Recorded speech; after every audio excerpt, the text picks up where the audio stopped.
And then she said, I started to have this warm feeling.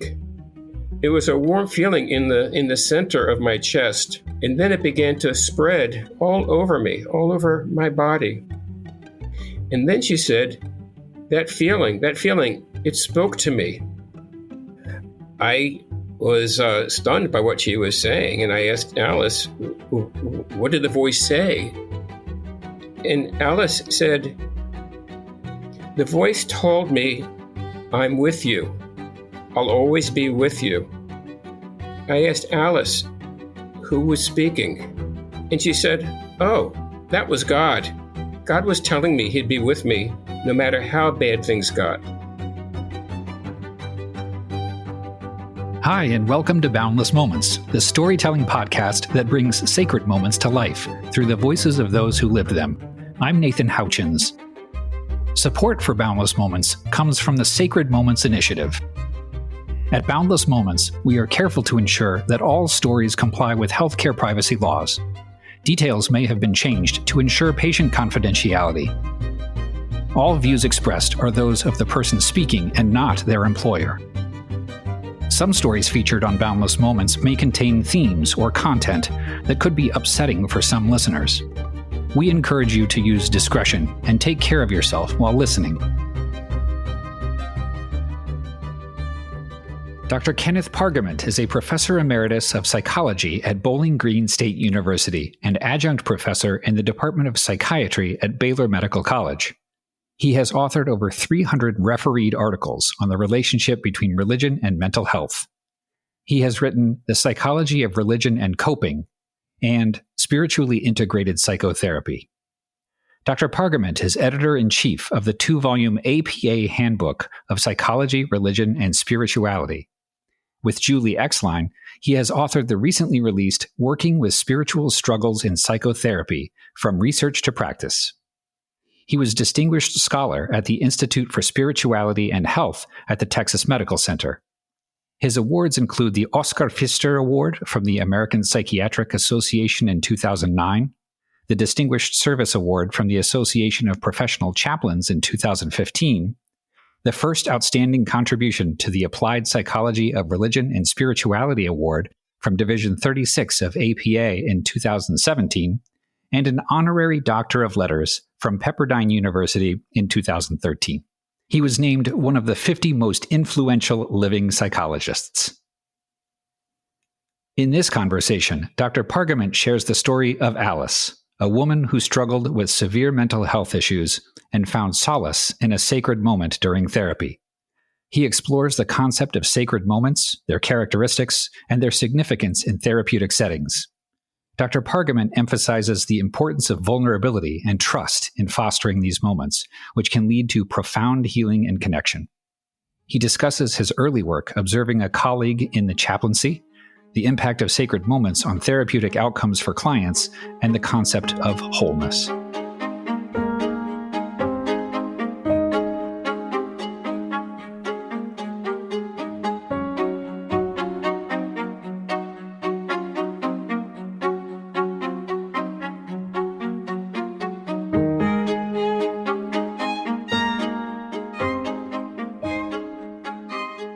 Welcome, everyone. It's a pleasure for me to be with you today.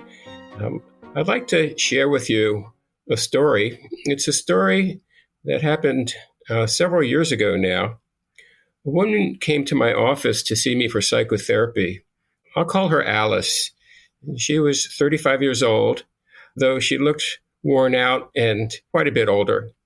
She was plainly dressed, spoke very softly and hesitantly. I think was shy and embarrassed to be seeing me in therapy.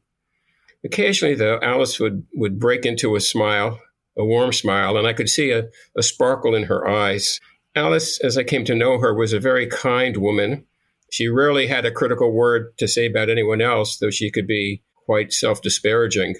When able to, she liked to bring her therapy dogs to children and adults in hospitals and hospices. When I met Alice, I just liked her right away. I learned that for almost 20 years, she'd been dealing with bipolar illness. Her life had really been a roller coaster of moods. She was frequently immobilized by periods of depression that were so severe that she had been unable to finish high school, unable to hold on to a job, and unable to sustain long-term relationships. She lived with her mother and was on disability. Now, Alice had been seen by really a whole army of mental health professionals over the years, but she'd never been able to experience stability in her moods.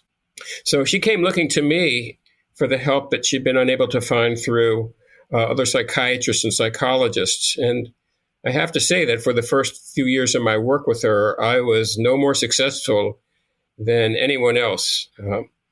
In the first year of our work, for example, I had to hospitalize her 3 times for suicidality. Now, I tried everything that I could think of to help her. I tried to energize her when she was becoming vegetative. I tried to help her identify and avoid the triggers to her periods of depression. I tried to talk about her troubled past, including an abusive father and brother. I helped her find a psychiatrist that she was comfortable with. And I tried to help her draw on her coping resources in ways that might foster hope for herself and sense of greater control or mastery of her life. But none of my efforts were successful. I just wasn't able to help. One day, she came in upset. Once again, she was crying hysterically, and she was talking about killing herself. She had a very concrete plan in mind, so I had to take this quite seriously. Once again, I knew I was going to have to get her to the hospital. And I was just feeling awful and frustrated with myself that I'd been unable to help this kind woman who was suffering so much. And at one point in her tears, Alice began to wail. And she wailed, "Oh, when will my suffering end?" Alice had said earlier that she wasn't particularly religious, but those words had a biblical sound to them. So I decided to respond in a similar way. And I asked her, "Alice, where do you turn to for solace in the midst of your suffering?" And I usually don't talk like that. I'm not a solace kind of guy. But she hesitated for a few seconds. And then she said, "Well, I trust you, so I'm going to tell you something that I've never told any of my other therapists before." She then went on to tell me the story of her very first hospitalization. She had been only a young teenager at the time, and in the hospital, she was placed in what they called the rubber room, in restraints. The rubber room was a room with cushions on the walls to prevent their patients from hurting themselves. Alice told me she was very confused at the time. She didn't know what was going on, but she felt like her life was ending, and she couldn't stop crying. And then she said, "I started to have this warm feeling. It was a warm feeling in the center of my chest, and then it began to spread all over me, all over my body."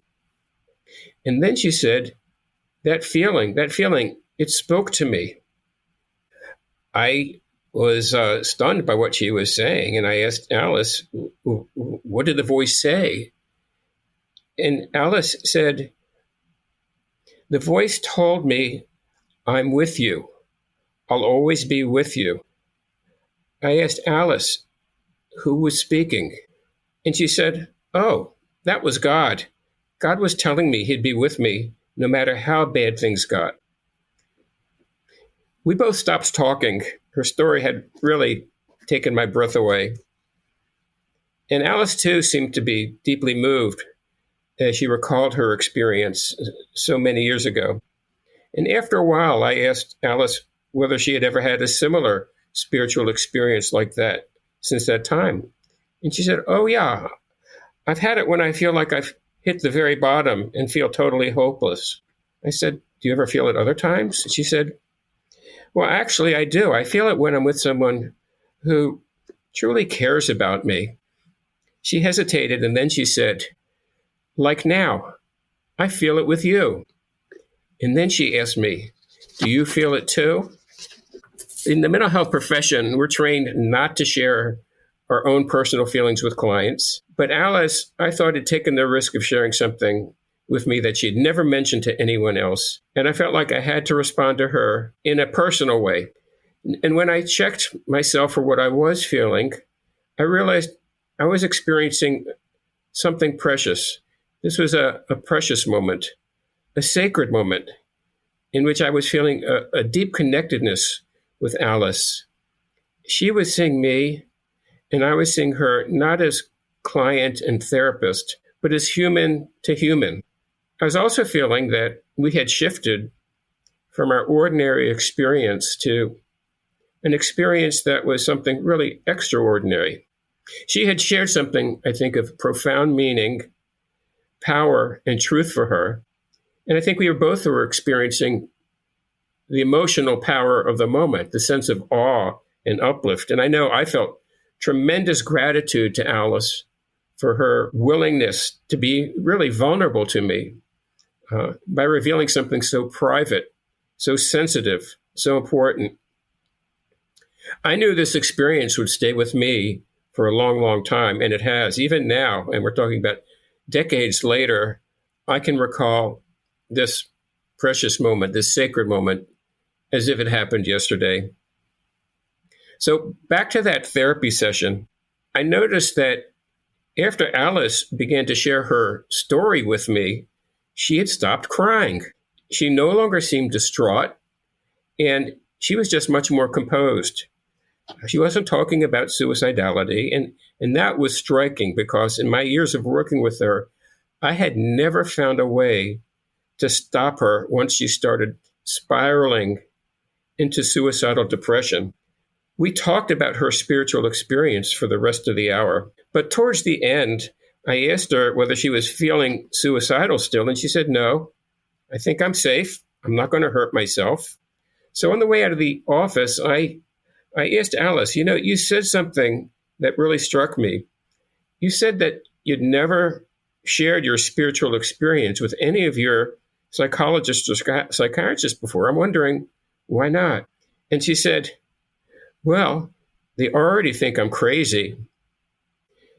What a sad commentary, I thought, that Alice had withheld the single most important experience in her life from her mental health professionals. But this sacred moment was a turning point. And in our work together, we shifted in our focus of treatment to helping her cultivate this capacity for sacred moments that she could access her spirituality more fully, not just when she hit bottom, but at other times in her life.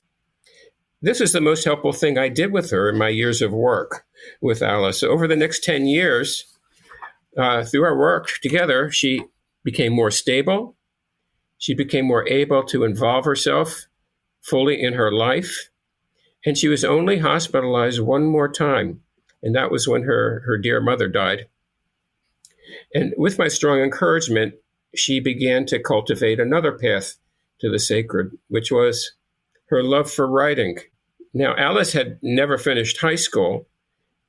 She had always loved to write, though. And for her, I learned her writing was a conduit to a sense of connection with the sacred, with God. That, I think, was a key to her recovery. I stayed in touch with Alice for many years, and she would often send me her poems. I think I'll stop by sharing one of the poems she wrote. It's called Fireflies.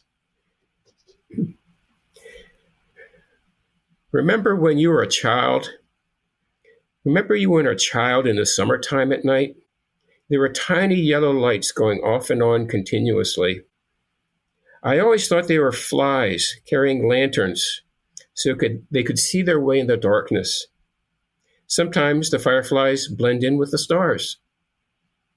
Remember, when you feel in the darkness, look around. There's always a flicker of light to give you a glimmer of hope. Think back when you were a child. And remember, the fly carried his lantern. He found his way. You will too.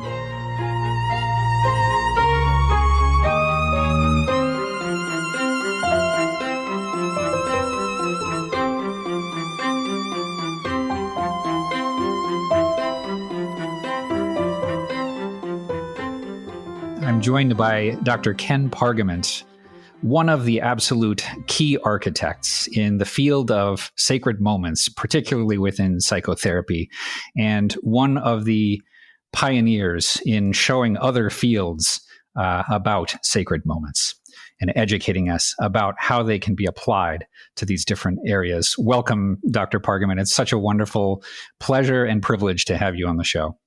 Thank you. It's great to be here, Nate.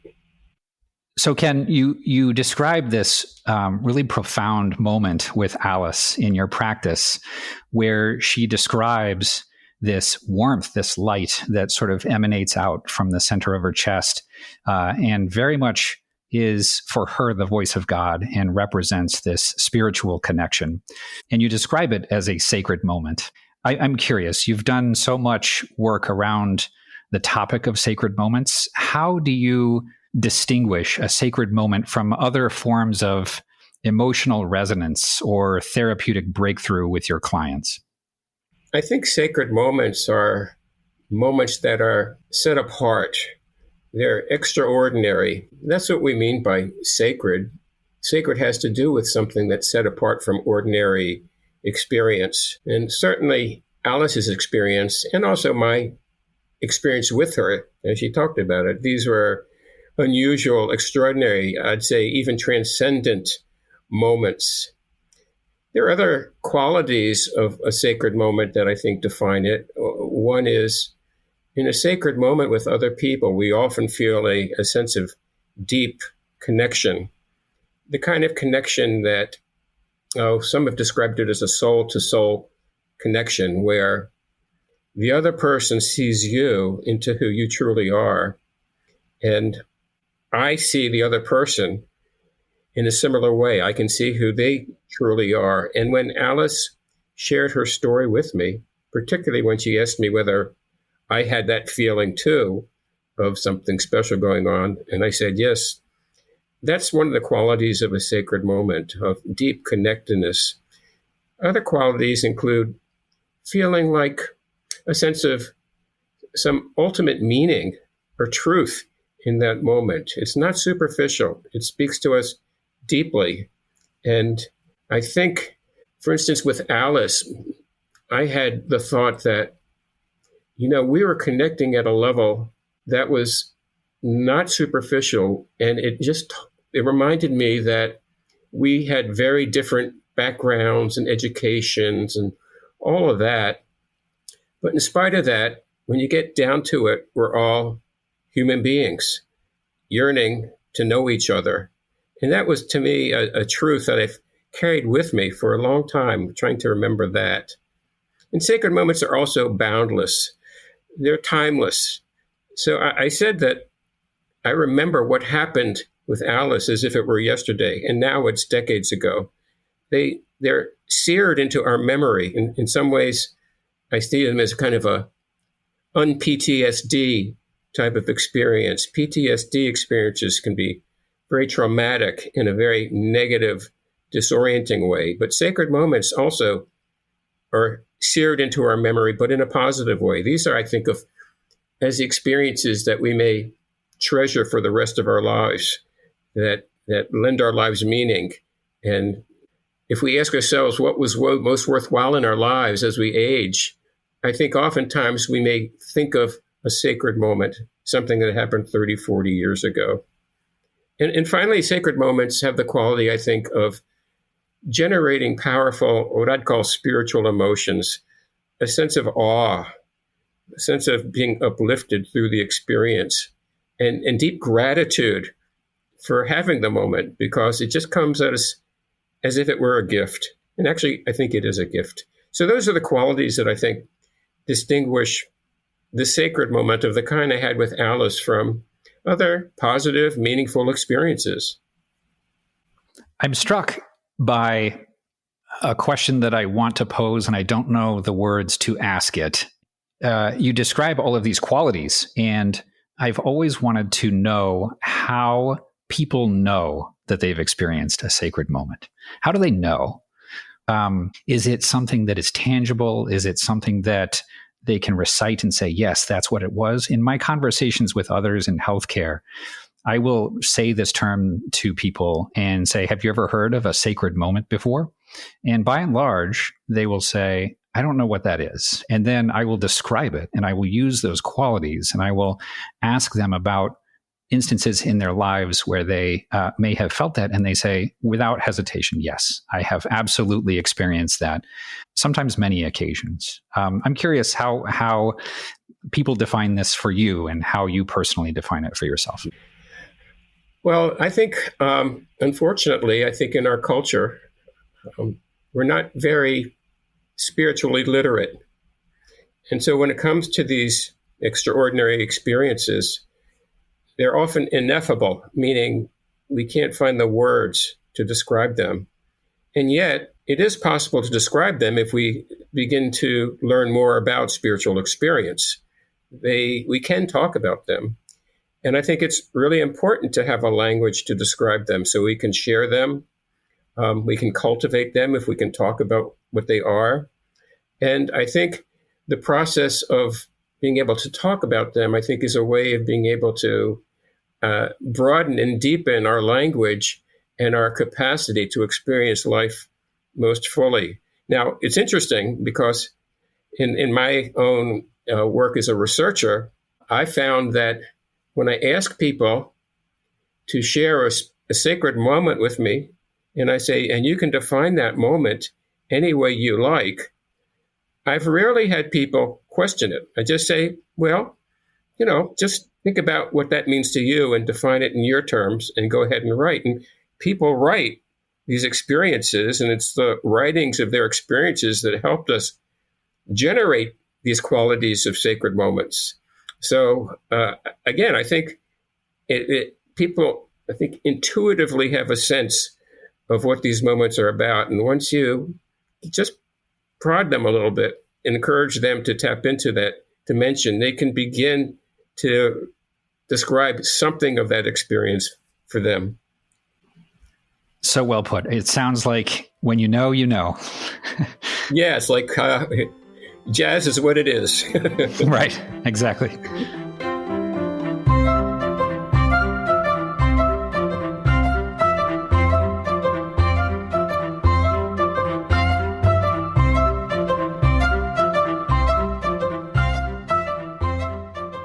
You mentioned your research, and you mentioned the importance of a common language and the ability to work to cultivate these moments more readily. It certainly worked with Alice, it seems. I wonder if you could share with us some of the early stages of your research, like how you began studying something like this, how you began studying something intangible, and what kinds of methods or frameworks have you used so far? As with a lot of my research, I start by talking with people, sometimes even following them around as they experience things. And that's really what got me started in this. I was really intrigued by how hospital palliative care chaplains, and these are chaplains who are working with patients and families at the most difficult, challenging times of life. I was wondering, how do palliative care chaplains sustain themselves and not burn out over the years? Because I'd known several palliative care chaplains who had been doing the work for 30, 40 years, and they were still, as I saw them, still engaged and energetic and enthusiastic about their work. And I was just so impressed. So I asked the hospital chaplain at the MD Anderson Cancer Treatment Center, I asked him to give me permission to walk around with him and kind of, follow him. And he did. He was very gracious. And during that day, I just saw him have these incredible encounters with people. I remember he was asked to talk to a young man with a wife and 3 young children. She was in the palliative care unit because she had terminal cancer. And he asked the chaplain, he said, I don't know how to talk about this with my children. And I'm sitting there and my heart is pounding and I'm thinking, what is the chaplain going to do? He just pulled up a chair and very gently looked him in the eye and began to talk about how you can explain sickness and illness and even dying to children in a way that they could understand. And as he's talking, the young man was crying and just listening. And this was only a 3 or 4 minute encounter. And the chaplain says, "You're welcome to call me anytime, 24/7. And as they separated, I was just so struck with the power of what I had just seen. Again, I'm remembering it now, and this was a good 20 years ago. And that's what I asked him afterwards. I said, "How often do you have experiences like that? How often do you have," and I just said, "sacred moments." And I had never used that term before. And he said, "Sacred moments, huh? I never thought about it that way, but yeah, I like that." And he said, "Well, I have them all the time." And I thought, well, I think I understand how it is that you can stay involved and so committed to your work and so good at it over 30 years. So that's how really the whole thing got started. And that led me to look to study sacred moments more systematically through working at a psychotherapy study down there that I did with Jim Lomax, a wonderful psychiatrist at Baylor College of Medicine. And then we began to expand it to look at sacred moments in other contexts among professional musicians who I thought, wow, they should be in a special place to have sacred moments through their music. And we've gone from there. It's incredible. It reminds me of sort of a mini ethnography of just going and observing and walking a mile in the shoes of people who do this work day in and day out. Yeah, my research tends to be very much ground up. I love that. Yeah. And I'm also reminded of the fact that our institution has employee, satisfaction surveys. And this past year, the only service that was higher than ours, we get a little friendly competition because we're in healthcare. We can't help it. The only service that had a higher job satisfaction than ours was the chaplains. And who could argue with that, being able to have these transcendent moments day in and day out with people that you're meeting for the first time or have a longitudinal relationship with? It's really incredible. Yeah, I agree. I'm curious, what are some of the key themes or elements you've identified that tend to be present in sacred moments across therapeutic relationships? Are there, aside from the qualities, are there any sort of themes that you've noticed? Yeah, and we actually did some research on this too in our study of therapists and clients. And it looks like one of the key factors that's tied to sacred moments and maybe creates part of the fertile soil for a sacred moment is vulnerability. You used that word earlier, but vulnerability, being at a place in your life where you recognize that you don't have the answers, that you're kind of being pushed to your limits, and that you need something more than what you have yourself. That kind of vulnerability. And with that comes the courage and strength to be open and to share and take the risk of sharing one's vulnerability with someone else. Those are two, I think, really key themes. And then tied to that is having someone that you're with who you really trust, who you feel like is not going to respond with disinterest or derision. Someone you feel like might be able to listen to you in your most naked, vulnerable moment of your life. I think those set the stage for sacred moments, and that's why we can see them in psychotherapy. But that's also why we can see them in other medical contexts where we're talking about such central, vital, pivotal healthcare issues that trigger all of our existential fears and anxieties and struggles. I think that's another context in which we often find sacred moments emerging pretty naturally. I so appreciated your description of that shared vulnerability. You were seemingly really out on a limb describing what gives her solace, and meeting her where she was at really seemed to resonate with her. Yeah. And I think she sensed my openness and responsiveness to her sharing something so central that made her so vulnerable. And I think she appreciated how I was open with her in return. If I had responded in a traditional professional psychological manner when she shared that experience, I might have, and asked me how I feel, I might have just deflected it and says, well, it sounds like it was really important to you.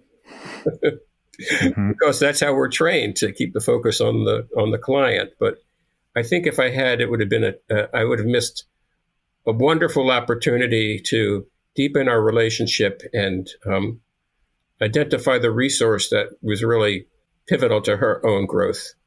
It sure feels, at least in healthcare, that so often we keep people at arm's length and don't take that step to sort of share in that vulnerability, that authenticity, that openness, to be able to allow these kinds of moments to occur. Yeah, I think, unfortunately, the context of healthcare has changed to the point that healthcare professionals don't have the luxury of time to form a relationship in which sacred moments might emerge. Because, being in a rush, having to see so many patients in a certain period of time, having to be focused on the problem, and then having to deal with all the other challenges of the healthcare and medicine, it seems like there's very little room for anything else. And yet, it doesn't take that much time and energy, I think, once you become more sensitive to this dimension, to just, accept it as it's happening, and just a few comments and questions, and all of a sudden, you're in a sacred moment. And they come up unexpectedly sometimes. Yeah. Those are the best moments. And I suspect that they are not without consequence. In what ways do sacred moments influence outcomes for your clients or their therapeutic progress? Well, there are a couple of ways that we've been able to identify through our research. In our therapy studies, we found that sacred moments are really strongly related to the development of a therapeutic alliance, a relationship between therapist and client of genuineness, openness, trust, positive regard. And we know from many, many studies that it's that working alliance between therapist and client that is the best predictor of change. It's not your treatment orientation. It's not any medication you may be on. It's the therapeutic alliance. And if you have that strong working relationship, then good things generally happen. And we know sacred moments tend to produce a strong working alliance. They also are tied to greater satisfaction in therapy and in life. And interestingly, a greater sense of meaningfulness of oneself and one's life, even among therapists, which I find very interesting. And it ties to the chaplaincy work that we had done too, that in some ways I think having sacred moments is an antidote to burnout. It lends meaning to what we do. Our work becomes more of a vocation. It's something that takes on deep-seated sacred value. And through sacred moments, we find a strong purpose in our lives. And finally, sacred moments in therapy have been tied to more successful realization of therapeutic goals. So they help clients get to where they want to go, which is great. Classic phrase. Our search for meaning really can be summed up by some of these moments for many people. Yeah. I can share another story if you don't mind, about that, because it was very relevant to my clinical work with another client. And this is a woman I'd worked with for many years, and she had unfortunately developed a whole series of major medical illnesses that she had been fighting for many years. And at one point later in her life, she was told that she had to go on dialysis. And my client was very sharp, and she knew what that meant. She knew how painful and disruptive that dialysis might be. And so she asked me, she said, "I've fought long and I've fought hard in my life. Why should I go on dialysis? Why don't I just call an end to it now?" And I said, "Well, let me think about it." And so I did. And I came in the next session with her and I said, "You asked me why you might choose to continue to live on dialysis." And I said, "I think you're right. It's going to be tough. There's going to be some pain and suffering for you, no doubt." I said, "But Here's one reason why you might want to consider continuing, and it's you're going to have an opportunity for more sacred moments, for moments when you can have meaningful, deep connections with people, moments when you can reflect on your life and maybe finish some unfinished business, moments when you can continue to be there for other people, which is something that's meant so much to you in your life. And you can have moments like those till the very last days of your life. And it's not going to take away from the pain, but it may give you some reason for living. And she thought about it and she said, okay. And she decided to go on dialysis. And she lived for another, I believe, 3 years. It was tough for her, for sure. But later in her life, she said, I have had sacred moments, and they've really been special to me. And I've been able to do some things in my later years that have really been important. So I'm glad I hung around. I wonder if it was just that slight shift in perspective. For so many people, I think, that are despairing or despondent or really just grappling in one way or another, it is hard to see the possibility for those sacred moments in the future. And I think just having another individual like yourself, like a trusted individual, say that and say that there are other things yet to come can be very powerful. I think being more articulate about sacred moments and being more aware of their potential is really an important part of training and teaching our professionals to be more, I guess, holistic in their approach and add this deeper dimension to their work that sometimes can really, it may be a little thing, but it's also a huge thing. And it can make a big difference in people's lives.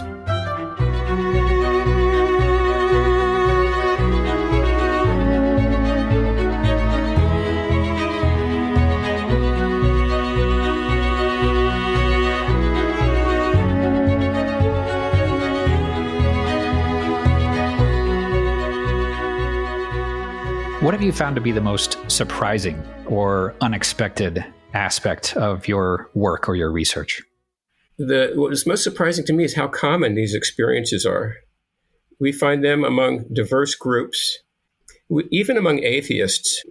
Some people think, well, using the term sacred means you're going to focus on people who are religious or deeply devout. And certainly religious individuals and the most devout among us have sacred moments, that's for sure.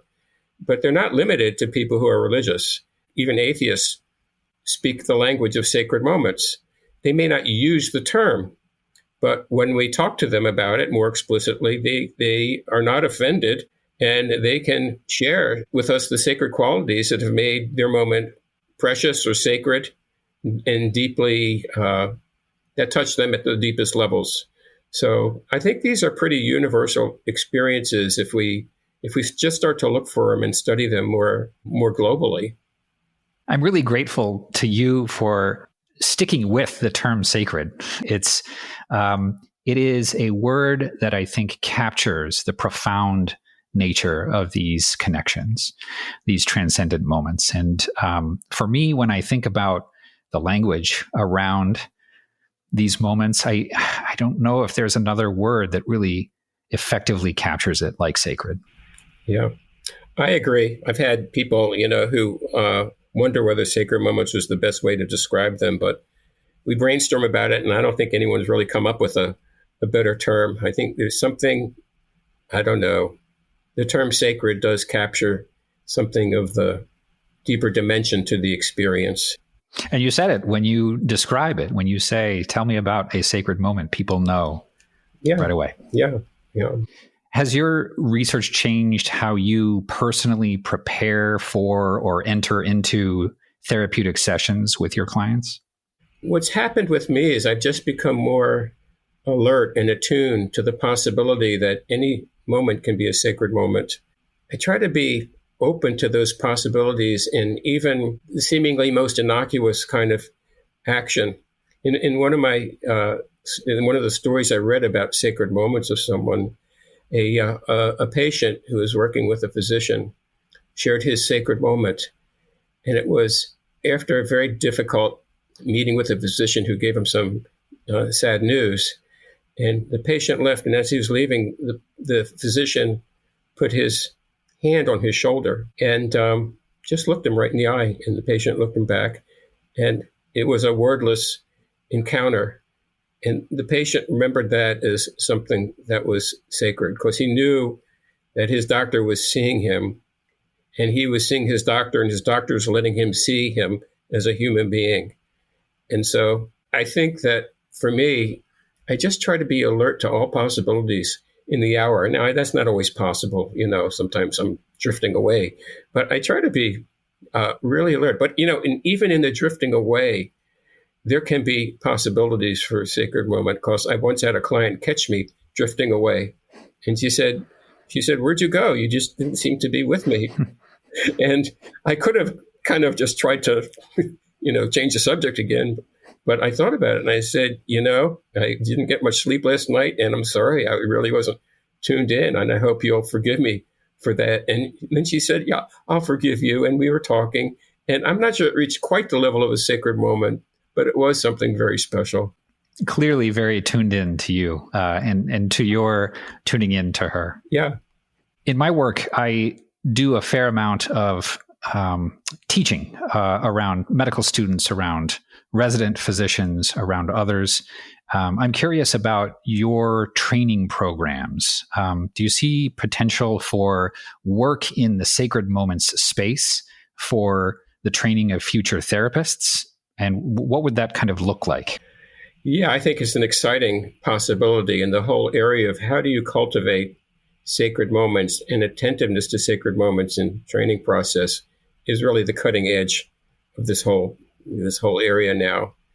I think the very first step in all of this is addressing the skepticism among healthcare professionals, mental health care professionals, around the whole topic to begin with, because those in the field, we tend to be much more secularized than the general population, and more, I think, a little jittery around this whole topic. And so one of the things I found really useful to deal with that is, and this can be early in the educational process, is to get people together and ask people to share a sacred moment with each other.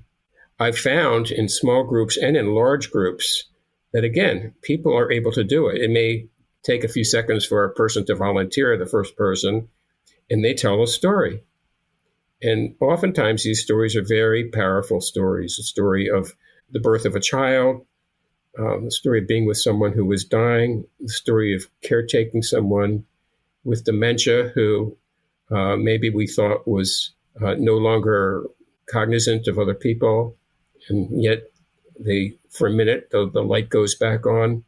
These kinds of stories. And as people share the stories, other people become more willing to share their stories and start to see again how common they are, and that there's nothing unusual or weird about these experiences. But the other thing, and I point this out, sacred moments are so powerful.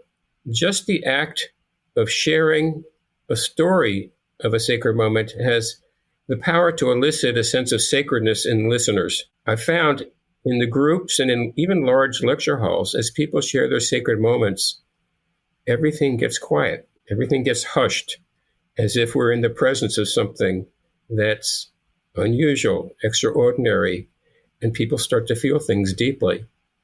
That itself is a teaching experience.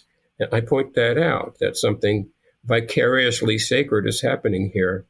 And so then I can say, I think we need to attend to these moments because they have great power in our lives, and they can have a healing power as well. So that's just one teaching method that I found really helpful.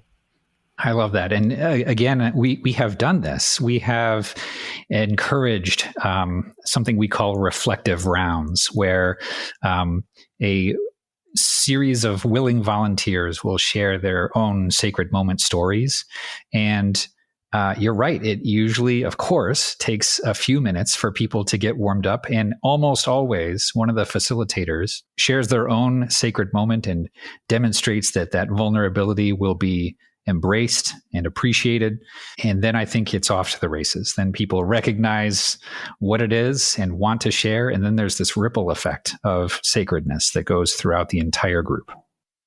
I've done many workshops and talks over the years, and I found that when I do these talks, and some of them are day-long workshops, or I'm talking about, say, spirituality and psychotherapy, the one thing people come back to at the end and want to talk more about, and this is very consistent, is sacred moments, because somehow that touches them so deeply and so personally.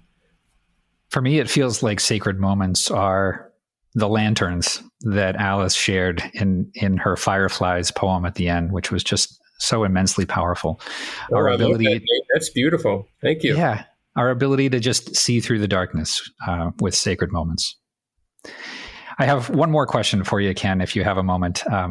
Where is your research headed next? Are there questions that you're currently exploring or hope to study in the future? What's next for you? Well, I'm towards the latter stage of my academic career. And so at this point, I'm trying to, pull things together and see how everything fits. And so I've just become very interested in the whole concept of wholeness. What do we mean by being whole?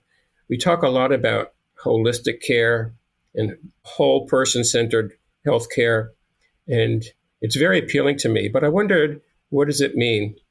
And for me, I think a neglected dimension in wholeness is the spiritual dimension, including sacred moments. That we've talked a long time about being biopsychosocial beings, but something's been missing. We're biopsychosocial spiritual beings.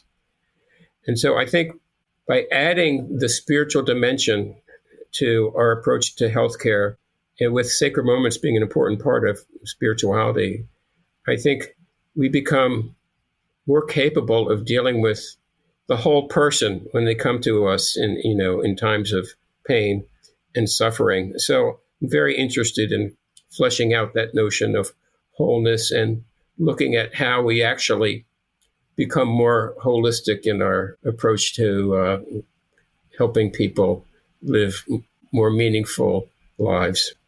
In this world that can sure feel fragmented sometimes.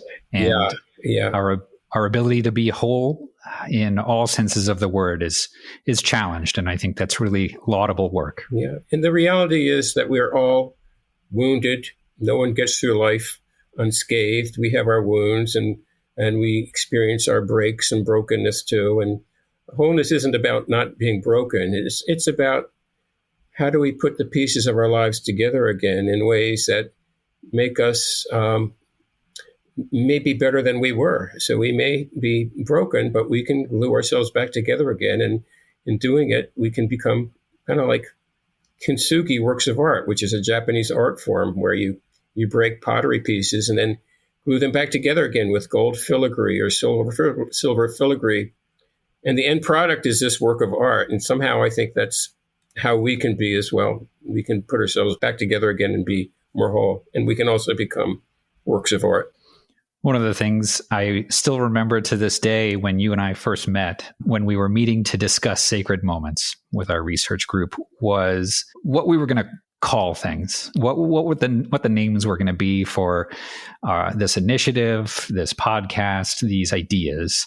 And I remember talking about the golden thread as one potential option. And what a nice metaphor for how each of us are all broken in some way, shape, or form. And the golden thread in that Japanese pottery art form of stitching us together in a beautiful way. I can't think of a better metaphor. Ken, thank you so much for your time, for sharing your wisdom and your experience and your expertise in this field with us. We are better for it. And I personally am so grateful to be able to chat with you about this today. Thank you. Well, thank you. And I'm grateful for the chance to speak with you, Nate, and to be able to speak with and listen to by your audience. It's an honor. Thank you. Take care.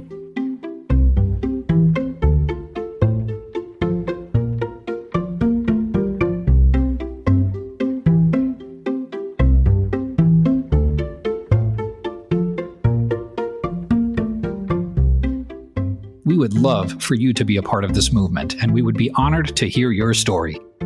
If you have experienced a moment of grace, connection, or empathy that changed you, we invite you to submit it for consideration to be shared on Boundless Moments.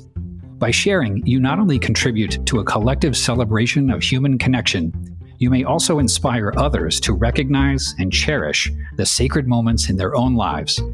To discover more about sacred moments and to share your own story, please visit sacredmomentsinitiative.org.